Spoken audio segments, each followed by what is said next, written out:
Hello students. तो बच्चों, mains वाले क्वेश्चन चल रहे थे वेव ऑप्टिक्स के। क्वेश्चन नंबर 11 पे हम पहुंच चुके हैं। देखते हैं सवाल क्या दिया है। Unpolarised light of intensity 32 watt per meter square, okay, passes through the combination of three polaroids such that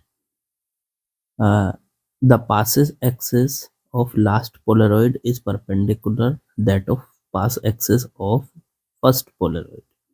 If intensity of emerging light is 3 watt per meter square, then the angle between pass axis of first two polaroid. देखो सवाल क्या दिया हुआ है इसमें, सवाल समझिएगा जरा। इन्होंने कहा कि मान लीजिए इधर से अनपोलराइज्ड लाइट आ रही है इस तरीके से। ये लाइट अनपोलराइज्ड है, इसका मतलब इसके जो वाइब्रेशंस होंगे वो हर डायरेक्शन में होंगे। ये अनपोलराइज्ड लाइट है, अनपोलराइज्ड लाइट। हम मानते हैं इसकी इंटेंसिटी आई नॉट है। आई नॉट की वैल्यू दे रखी है इन्होंने 32 वॉट पर मीटर स्क्वायर। लिख लेते हैं 32 वॉट पर मीटर स्क्वायर। फिर इससे आगे है एक पोलेरॉइड। मान लीजिए ये हो गया आपका पोलेरॉइड। पोलेरॉइड की जो पास एक्सिस है वो मान लेते हैं वर्टिकल ऐसे। पोलेरॉइड की जो पास एक्सिस है वो वर्टिकल है। इसमें से जब लाइट निकल के आगे पहुंचेगी तो उसकी इंटेंसिटी आधी हो जाएगी, हमें पता है। पोलेरॉइड में से निकलने के बाद अगर अनपोलराइज्ड लाइट पोलेरॉइड में से निकलेगी, अब ये है पहला पोलेरॉइड, तो उसकी इंटेंसिटी आधी हो जाती है पोलेरॉइड से निकलने के बाद। ये है पहला पोलेरॉइड। फिर इसके बाद दूसरे पोलेरॉइड का हमें ये नहीं पता कि उसकी पास एक्सिस और पहली वाली पोलेरॉइड की पास एक्सिस के बीच में कितना एंगल है। तो उसके बीच का एंगल हम अपनी तरफ से मान लेते हैं थीटा, वही हमें निकालना है। तो इसकी जो पास एक्सिस है मान लो इस तरह से है, देखो ऐसे। और पहले पोलेरॉइड और दूसरे पोलेरॉइड की पास एक्सिस के बीच में एंगल हम थीटा मान लेते हैं। ठीक बच्चों, अब इसमें से निकलने के बाद अगर हम यहां से मेलस लॉ लगाएंगे तो इंटेंसिटी जो है, अगर किसी पोलेरॉइड से आने वाली लाइट दूसरे पोलेरॉइड में से निकलेगी और दोनों के बीच में एंगल थीटा है, तो उसके बाद उसकी इंटेंसिटी बदल जाती है और कितनी हो जाती है, पहले कितनी है आई नॉट बटे 2, और बाहर अब दूसरे वाले से निकलने के बाद हो जाएगी दोनों के बीच का एंगल कितना है थीटा।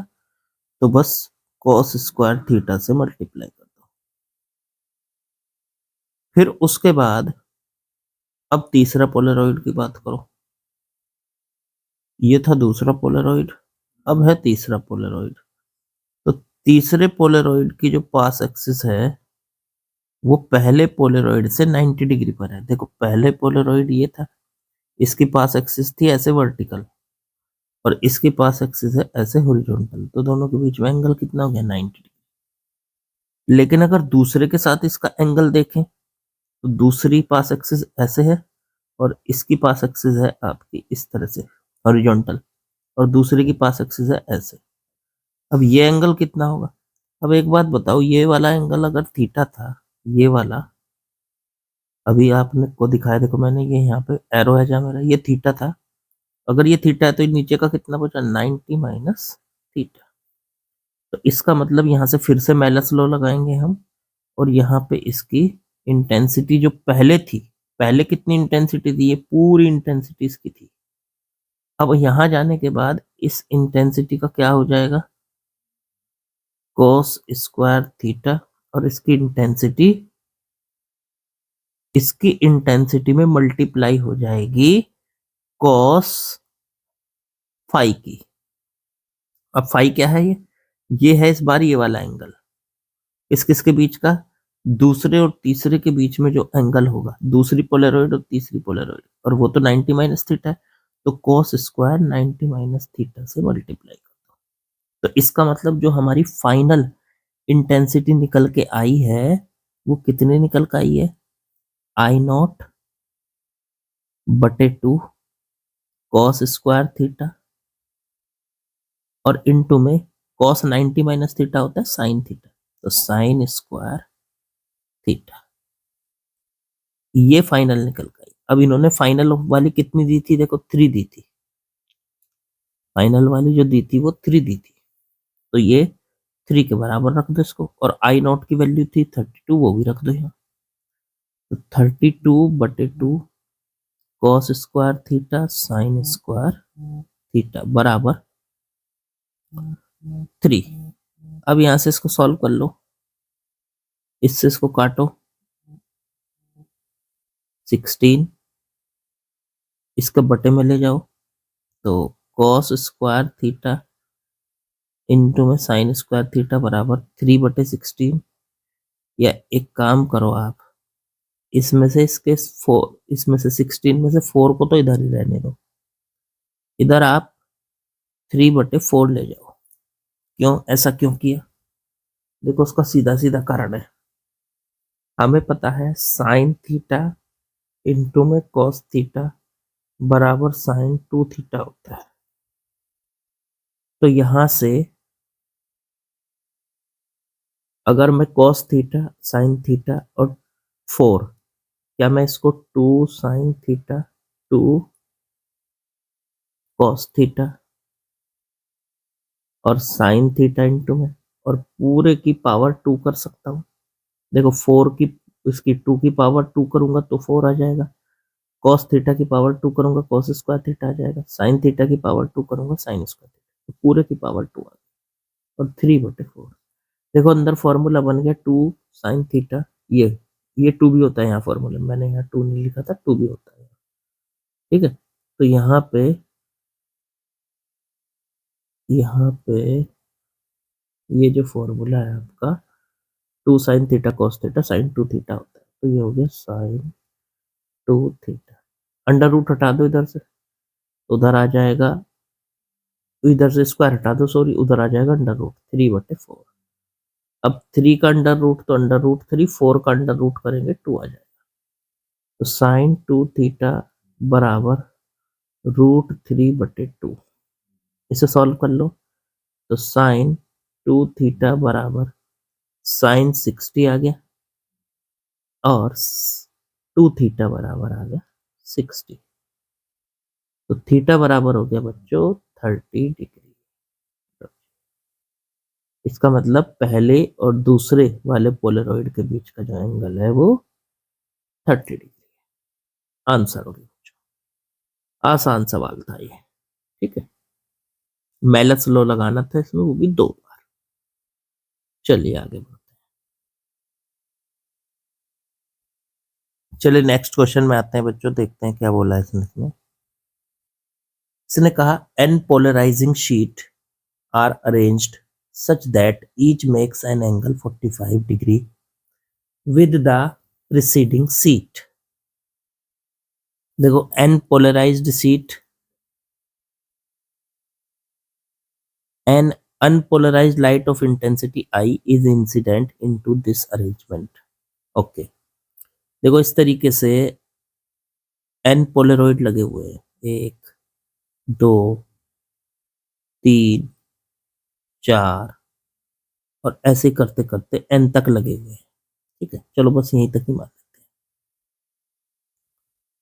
अब हुआ क्या, इधर से एक अनपोलराइज्ड लाइट आई, अनपोलराइज्ड लाइट के जो वाइब्रेशन होते हैं वो पता है आपको हर डायरेक्शन में होते हैं, तो इधर से आई इंटेंसिटी की एक अनपोलराइज्ड लाइट लाई, अब I0 की कह लो, अब पहले वाली पोलराइजिंग शीट में से निकल के वो लाइट, उसकी इंटेंसिटी क्या हो जाती है, आधी, I0/2, और दूसरी शीट में से निकलने के बाद उसका जितना पहली के साथ एंगल होगा, अब हर एक के बीच में एंगल कितना दिया है 45, इन्होंने दिया है किसी भी शीट का अपने से पहले वाली शीट के साथ जो एंगल है वो 45 है, तो सब में थीटा की वैल्यू रखनी है हमें 45। तो पहली शीट में से निकलने के बाद आई नॉट बटे 2 हुआ। अब दूसरी शीट में से निकलने के बाद ये आई नॉट बटे 2 कॉस स्क्वायर 45। ऐसे ही तीसरी शीट में से निकलने के बाद ये हो गया आई नॉट, तीसरी शीट में से निकलने के बाद आई नॉट बटे 2 कॉस स्क्वायर 45 तो पहले से था, फिर से कॉस स्क्वायर 45 की मल्टीप्लाई हो जाएगी क्योंकि इन दोनों के बीच में भी एंगल फिर से वही 45 है। ठीक है। ऐसे ही चौथी शीट में से निकलने के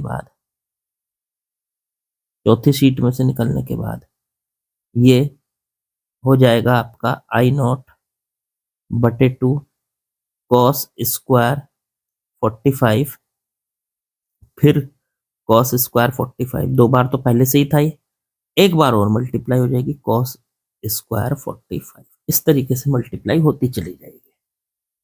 तो एक बात समझो, जब आप ऐसे कह सकते हो, पहली शीट में से निकलने के बाद आई नॉट बटे 2 था, दूसरी शीट में से निकलने के बाद आई नॉट बटे 2 कॉस स्क्वायर 45 था, तीसरी शीट में से निकलने के बाद आई नॉट बटे 2 cos square 45 into cos square 45। आप इसको ऐसे भी लिख सकते हो, पहली शीट में से निकलने के बाद था आई नॉट बटे 2, दूसरी शीट में से निकलने के बाद आई नॉट बटे 2 कॉस स्क्वायर 45, तीसरी शीट में से निकलने के बाद आई नॉट बटे 2 कॉस स्क्वायर 45 दो बार आ गया, देखो दो बार आ गया तो पूरे की पावर 2 कर दो। फिर तीसरी, ये है पहली शीट में से निकलने के बाद, ये है दूसरी शीट में से निकलने के बाद, ये तीसरी शीट में से निकलने के बाद, और ये हो गया आई नॉट बटे 2 कॉस स्क्वायर 45 तीन बार आ गया तो पावर 3 चौथी शीट में से निकलने के बाद। अब खुद से सोचते जाओ, देखो ध्यान दो बात को कि पहली शीट में से निकलने के बाद आई नॉट बटे 2, दूसरी में से आई नॉट बटे 2 कॉस स्क्वायर 45, तीसरी में से आई नॉट बटे 2 कॉस स्क्वायर 45 की पावर 2 आ रही है।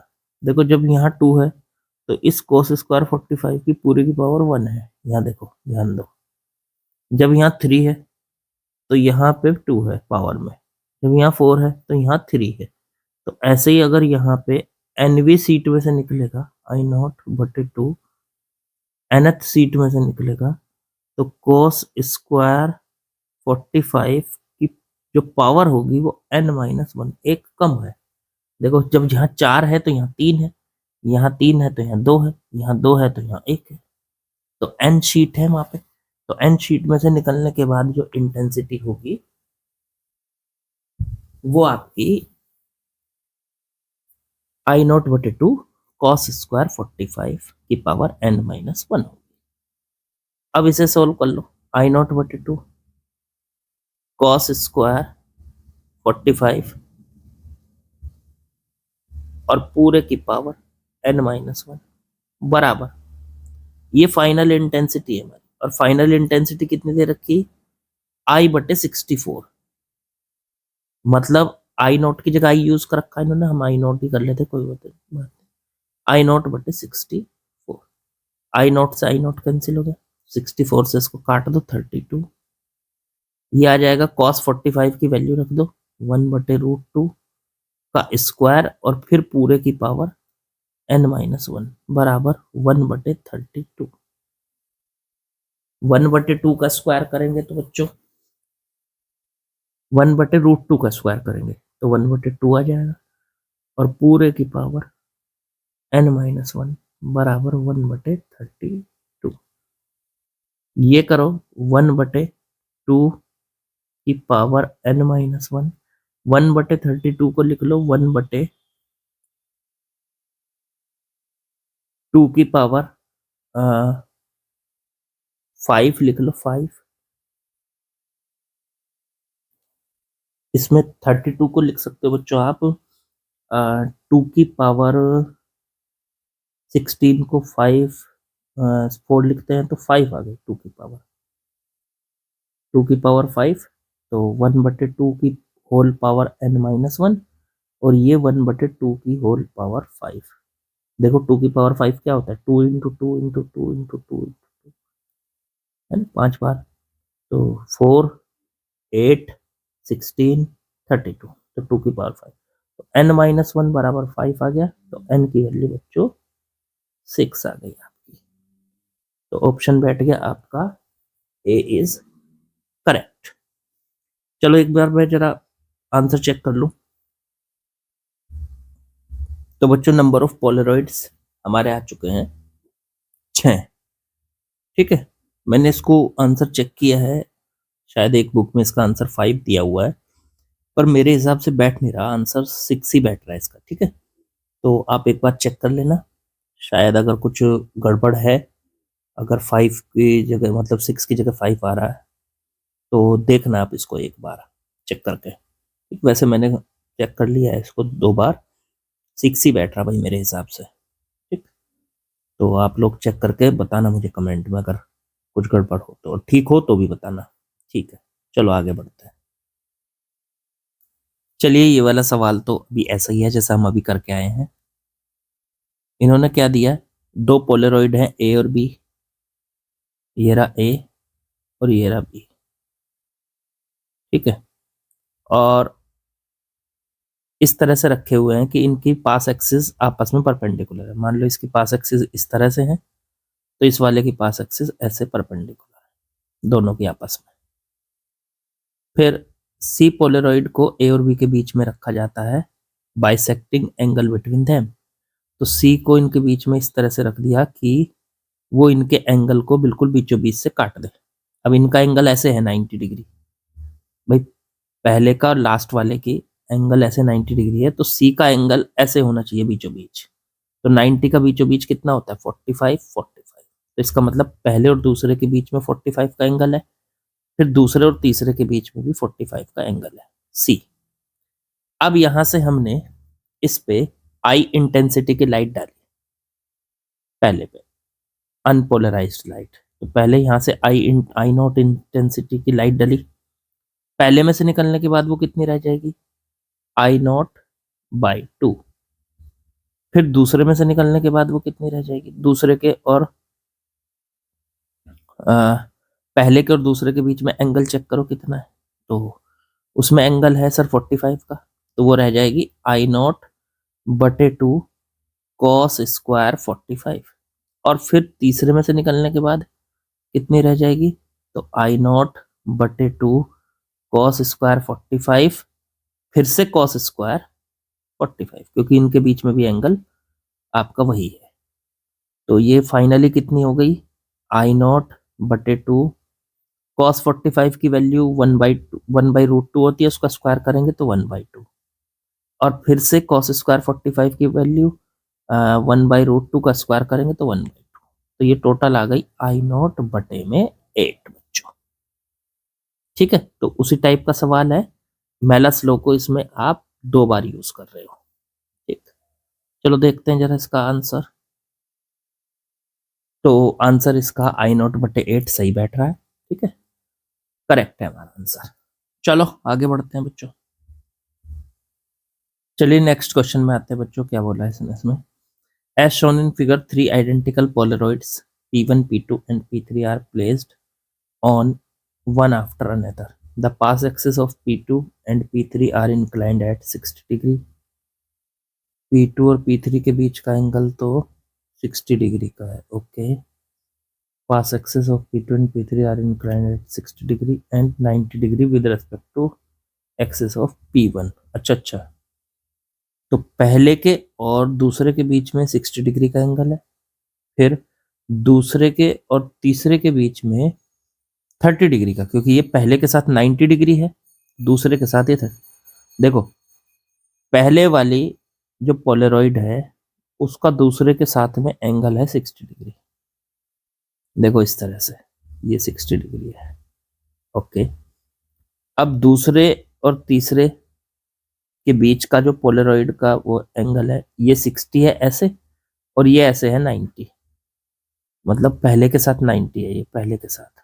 तो पहले के साथ देखो ये पूरा 90 है, लेकिन अगर दूसरे के साथ देखें इसको, तो पहले के साथ ये वाला 60 है, तो ये यहां से यहां तक 30 हो गया।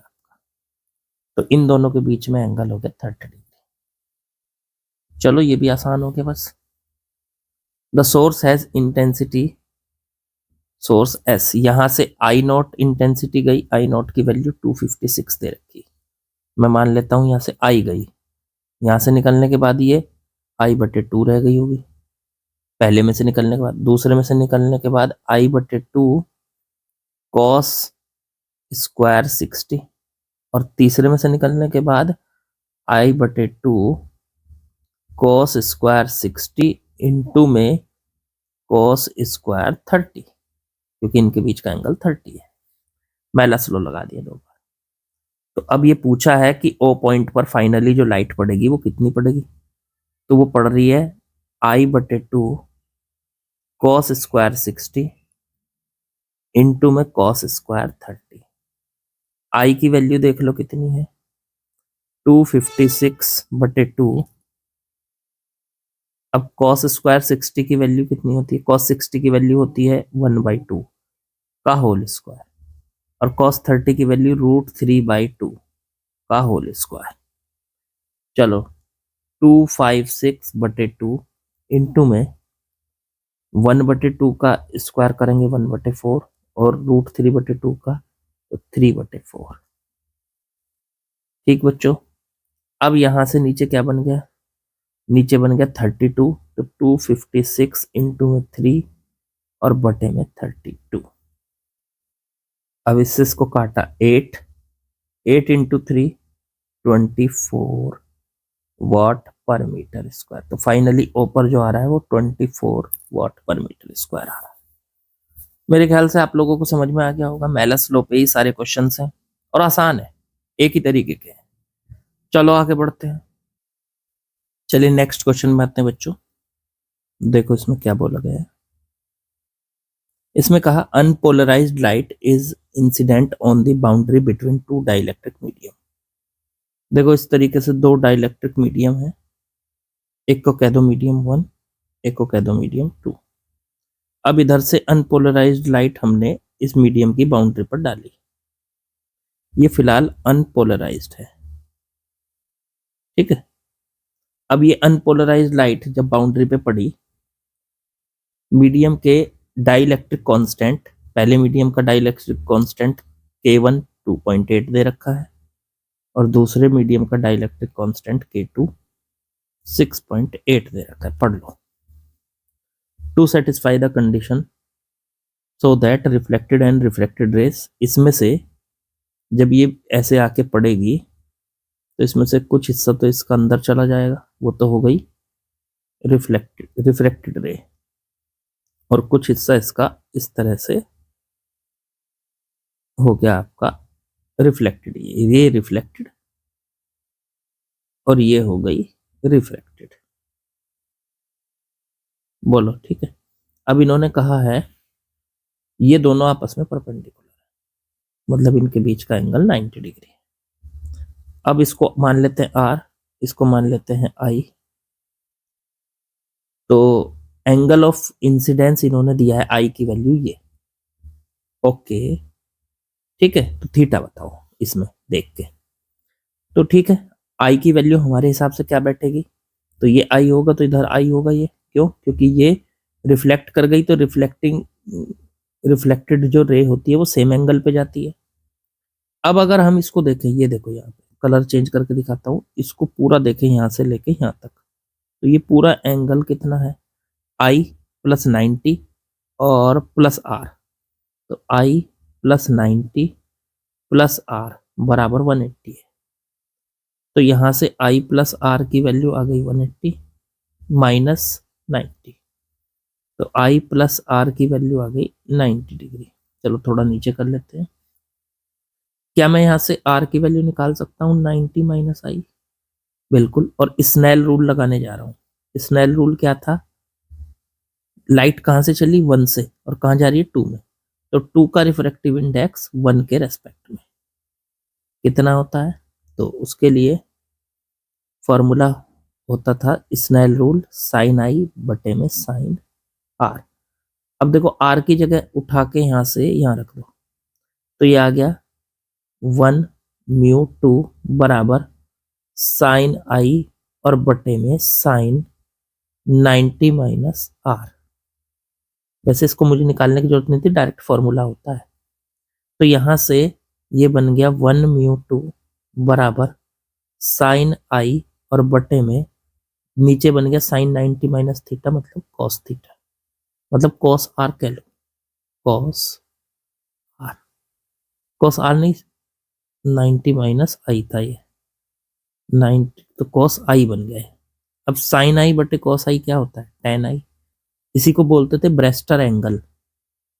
तो टेन आई बराबर आ गया 1 μ2, 2 का रिफ्रैक्टिव इंडेक्स 1 के रेस्पेक्ट। अब 2 का रिफ्रैक्टिव इंडेक्स तो सर इन्होंने दिए, इन्होंने तो के दिया है, K1 K2, कोई बात नहीं। K1 K2 से, और K1 K को क्या कहते थे, डाइलेक्ट्रिक कांस्टेंट। तो कुछ ना कुछ तरीका तो होगा ना इनका रिफ्रैक्टिव इंडेक्स निकालने का। तो रिफ्रैक्टिव इंडेक्स निकालने का तरीका होता है, फॉर्मूला होता है किसी का भी रिफ्रैक्टिव इंडेक्स म्यू बराबर अंडर रूट में के और इनटू में इसकी रिलेटिव परमिबिलिटी म्यू आर। ये देखो, ये ध्यान रखना, ये म्यू तो है रिफ्रैक्टिव इंडेक्स, कंफ्यूज नहीं होना, और ये म्यू आर है रिलेटिव परमिबिलिटी। ये आपने कहाँ पढ़ी थी, ये आपने पढ़ी थी मैग्नेटिज्म में। तो वहां से आप इसका रिफ्रैक्टिव इंडेक्स किसी भी मीडियम का इस फॉर्मूले से निकाल सकते हो। तो अगर मुझे 2 का रिफ्रैक्टिव इंडेक्स निकालना है 1 के रेस्पेक्ट में, तो हम 2 का रिफ्रैक्टिव इंडेक्स बटे 1 का रिफ्रैक्टिव इंडेक्स कर देंगे और फॉर्मूला लगा देंगे। अब 2 का रिफ्रैक्टिव इंडेक्स निकालने के लिए K2 और म्यू आर बटे में, ऐसे ही नीचे फॉर्मूला तो यही है ना। तो 2 का रिफ्रैक्टिव इंडेक्स निकाल रहे हो मीडियम 2 का, और इनटू में उसी की रिलेटिव परमिबिलिटी, और बटे में K1, 1 का रिफ्रैक्टिव इंडेक्स निकालने के लिए 1 का डाइलेक्ट्रिक कांस्टेंट K1 और इनटू में उसी का म्यू आर डैश, ऐसे कह लो। अब दोनों का म्यू आर तो 1 ही दे रखा है, दोनों का ही, तो ये तो 1 ही रखना है। तो ये आ जाएगा K2 इंटू में 1 और बटे में K1 इंटू में 1, तो अंडर रूट K2 बटे K1 आ गया। तो 1 μ2 की जगह टेन आई बराबर 1 μ2 को आप μ2 बटे μ1 लिख सकते हो, और μ2 बटे μ1 का वैल्यू कितना आ गया, अंडर रूट में K2 बटे में अंडर रूट में K1। तो ये आ गया सॉल्व करके अंडर रूट में K2 बटे K1 टेन आई। अब देखो K2 की वैल्यू थी 2.8, नहीं 6.8, और K1 की 2.8, तो ये आ गया टेन आई बराबर अंडर रूट में 6.8 बटे 2.8। अच्छा, आई की वैल्यू यहाँ पे इन्होंने दे रखी थी टेन इनवर्स, ये इसको पूरी को उठा के हम यहाँ रखेंगे। तो एक काम करो, टेन इंटू में आई की जगह टेन इनवर्स, मैं इस आई की जगह, ये जो आई है इसकी जगह ये सब कुछ रखने जा रहा हूँ। टेन इनवर्स क्या था, 1 + tan बटे थीटा की पावर 1/2, 1 + tan बटे थीटा की पूरे की पावर 1/2 बराबर अंडर रूट में 6.8 बटे 2.8। देखो टेन इनवर्स से 10 कट गया, अंदर बचा 1 + tan बटे थीटा और पूरे की पावर 1/2 बराबर 6.8 बटे 2.8 और पूरे का अंडर रूट। अब आप दोनों तरफ का स्क्वायर कर दो, स्क्वायर कर दोगे तो क्या होगा, अंडर रूट हट जाएगा, इधर से भी 1/2 पावर हट जाएगी, तो 1 + tan बटे थीटा बराबर 6.8 बटे 2.8। इधर से आपकी अंडर रूट हट गया और इधर से 1/2 पावर हट गई। 1/2 पावर भी तो 1/2 पावर भी तो अंडर रूट ही होता है, वो भी हट गया। अब यहाँ से पॉइंट से पॉइंट हटा दो, 1 को उधर ले जाओ, तो 10/थीटा बराबर 68/28 -1। एलसीएम ले लो इसका, 68 - 28 बटे में 28, तो 10 थीटा बराबर ऊपर बचा 40/28। 0 से 0 कट गई, 4 से इसको काट दो 7, तो थीटा की वैल्यू आ गई 7। क्रॉस मल्टीप्लाई करके चेक कर लो, थीटा की वैल्यू आ गई 7। तो आंसर बन गया बच्चों यहाँ पे 7, थीटा की वैल्यू 7। तो थोड़ा सा अगर इस सवाल को बोले तो कैलकुलेशन वाला है, कैलकुलेशन थी इसमें थोड़ी सी, ठीक है। बाकी कुछ नहीं, बाकी आसान था सब कुछ, चेक कर लेना आंसर इसका। और यही हमारी आज की वीडियो थी। चलिए बाकी कल मिलते हैं, आगे क्वेश्चन कल करेंगे। चलिए ठीक। अच्छा एक बात भूल गया मैं, लाइक शेयर सब्सक्राइब कमेंट वो जरूर कर देना। Okay bye.